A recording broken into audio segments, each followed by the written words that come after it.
All right, we're recording now. Okay.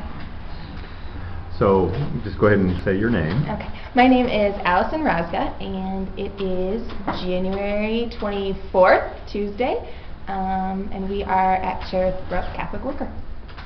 Thank you. Thank you. Allison, why don't you tell us a little bit about how you came to be here? I mean, what was your church experience before coming here? Yeah. Well, just growing up, I went to mostly Protestant evangelical churches, and I kind of continued on that through the beginning of my college years, and actually was doing some mission work for my early 19, 20, 21 sort of years. So I was overseas, and so that was again sort of in that evangelical Protestant realm of things. And then I came back to the States after a couple years, and kind of was trying to figure out where I was as far as what kind of church I wanted to belong to. Mm-hmm. And I was in college for a few years, and kind of transient in my church experience, kind of part of not really part of any church, attending a church, but not it was a little less evangelical, a little more of an I don't know, maybe a non-traditional sort of I don't really know how to explain, more of interdenominational sort of church. And then I was really hoping for something more out of church, something that was daily, and something that was a little more close to what Christ had described in the Sermon on the Mount and in other various parts of the gospel.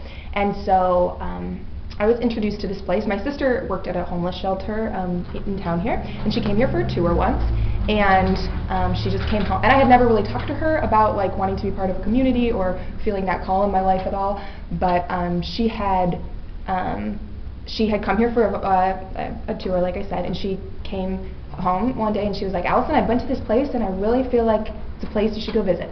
So I came here to visit, to volunteer, and I just immediately, walking on the property, felt just a real peace about the place, and felt like this is really powerful work they're doing here. I was surprised because a lot of the things that they were doing and the things that they believed in, their ideals, all really coincided with what I wanted for my life, but I didn't really know how to make them happen all together in one lump situation.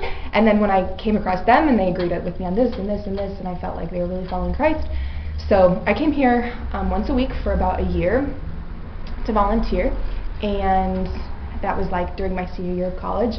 And I was kind of trying to figure out what I was going to do after that, and I decided to move in and do an internship here for the summer, for June, July, August. And I just felt very this is what church is, I guess coming back to that question, I'm still part of a church now, but again, I'm still not really, I don't know really what the word is. I'm not super involved at my church. I consider this much more my church now, yeah, I just felt like this place was really living out Christ's teachings, and so I wanted to make it.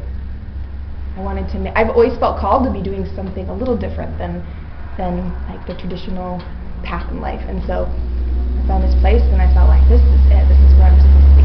So I moved in officially, I guess, in August, and I've been here ever since. So you've had a long lifetime of experience with the church, one way or the other. Yeah. Yeah. And I've noticed the Beatitudes, the Sermon on the Mount, Matthew figures in your narrative, but also figures as part of the narrative here. Yeah. Tell me how your understanding of "Blessed are the poor in spirit, for theirs is the kingdom of heaven." How has your view of that text changed, or has it changed, or has it been amplified in some way, extended by this community, and if so, how?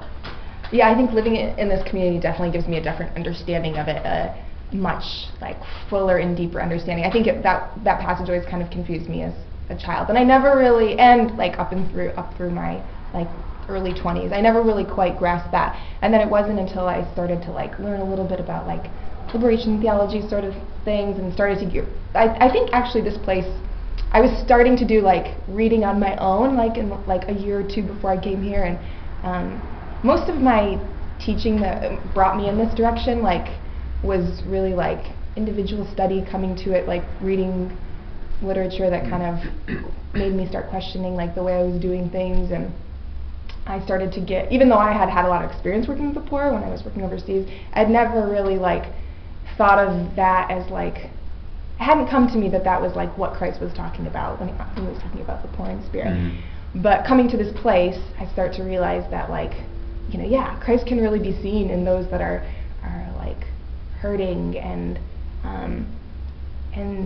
yeah, and those that are like struggling. That's like a place where Christ is very alive and very, yeah, it's very, well, I guess sometimes it's hard to see him in those places because we want to see him in the, you know, a very like joyful and beautiful place. But yeah, this place has definitely shown me that that those who are struggling and those who are, yeah, dealing with issues and like are the ones that are, I don't want to say are the ones, but are definitely like in Christ's narrative, you know, like that's who Christ was, you know, like he was the one who was struggling with people and helping them work through things. And yeah. Can you share a particular like, narrative or story of where this kind of happened, or you've got a glimpse of this? Yeah, I mean, I feel like in a way I get a glimpse of it, like a little glimpse of it every day. Sometimes it's hard to like come up with one particular story just because I really do see it in a lot of our guests. I'm always, okay, here's an example. For a while we were going on when I first moved in here, we were going on the streets on a weekly basis, which meant like basically just kind of going on a peace walk or just walking around and talking to people, making conversation. And the idea was also to kind of be a presence so that like things like prostitutions and drug deals wouldn't be they wouldn't want that to happen around us, so that it would be maybe not there. It wouldn't be so much activity doing it. So I don't know if that is actually what happened or not, but just kind of being a peaceful presence. So I remember there was this one area where we were meeting with people, and I just remember seeing this one guy we had a relationship with. He came to the shower house every once in a while, and just seeing him in this really dark place. I mean, when I say that, I guess like he was barely intoxicated, but he was also so in touch with like where he was.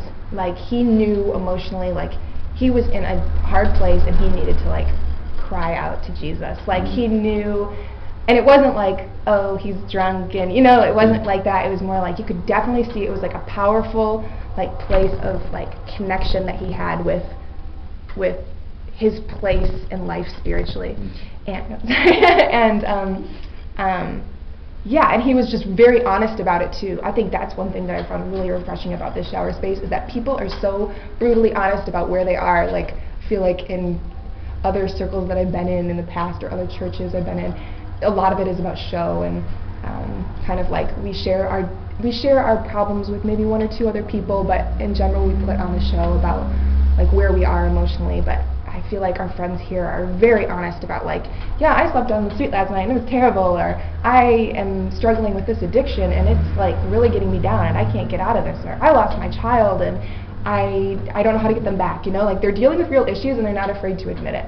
It's been really encouraging to me, and that's what this guy that we met with on the street was really experiencing, and he was really in touch with that, and it just made me realize like he was in touch with what he needed, and he was not afraid to like enter into community with us and with the other people that were sharing that space with him, and say, you know, like, these are my needs and I'm a human and I need to, like, I'm in need of Christ. Like he knew he was in need of Christ, and he, you know, like admitted that, and he was very real about it. If you were to be a pastor of a church, not that necessarily this is your calling in life, but if you were, what would that church look like?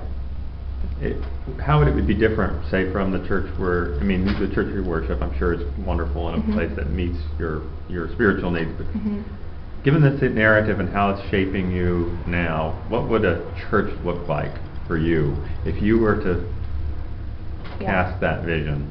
Yeah.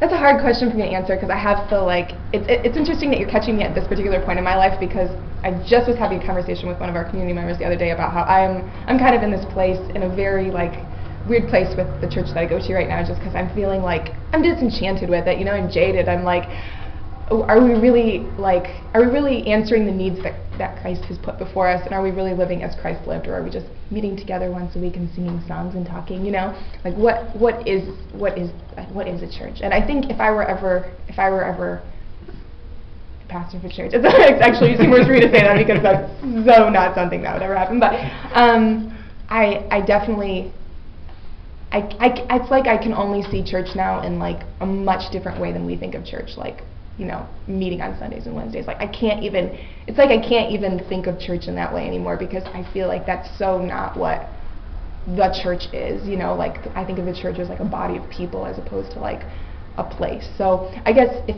it would be like a church that was maybe maybe based out of someone's home, and maybe a church that would be like welcoming and not like the church I go to now, for example, there's a very it's a homogenous group of people, you know, and I feel like certain people feel accepted and certain people don't. So I mean, and I know that that's like kind of a pie in the sky dream to feel like you can have a place that's going to be welcoming to everyone, but I feel like we've kind of created that in a way here, like not really, but we're trying. So I think if it would, in the answer to your question, it would look a lot like Cherith Brook looks like, really just an open space for people, and yeah. Okay. Thank you. Is that all? All right, great.